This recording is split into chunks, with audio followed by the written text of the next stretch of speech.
திருவள்ளூர் மாவட்டம் அத்திப்பட்டு புதுநகரில் சாலையோரத்தில் நிறுத்தி வைக்கப்பட்டிருந்த பெட்ரோல் டேங்கர் லாரி வெடித்து விபத்து ஏற்பட்டிருக்கிறது. விவரங்களோடு இணைகிறார் எமது செய்தியாளர் யுகேந்திரன். யுகேந்திரன், வணக்கம். எப்போது இந்த சம்பவம் நிகழ்ந்தது? கள தகவல்கள் என்ன?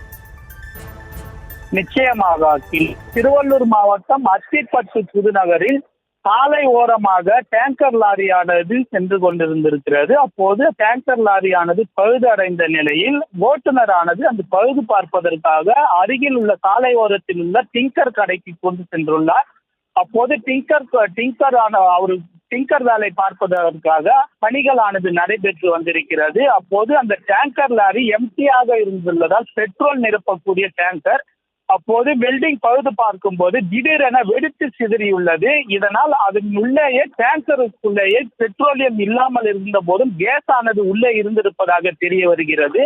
அதனை பற்ற வைக்கும் போது வெடித்து சிதறியதில் சாலை மார்க்கமாக அத்திப்பட்டு முக்கிய பிரதான சாலை ஆகும். அது அந்த பகுதியில் 1000க்கும் மேற்பட்டோர் வாகனங்கள் சென்றுள்ளனர். அப்போது சிதறி வெடித்தது அதிர்ஷ்டவசமாக உயிரானது தப்பியுள்ளனர். இது குறித்து மீஞ்சூர் போலீசார் வழக்கு பதிவு செய்து வருகின்றனர். இது வழக்கு பதிவு செய்ததற்கு பின்னரே இது யாருடைய உரிமையாளருடைய டேங்கர், இது எதனால் தீப்பற்றக்கூடிய எதனால் வெடித்து சிதறியது தெரிய வரும்.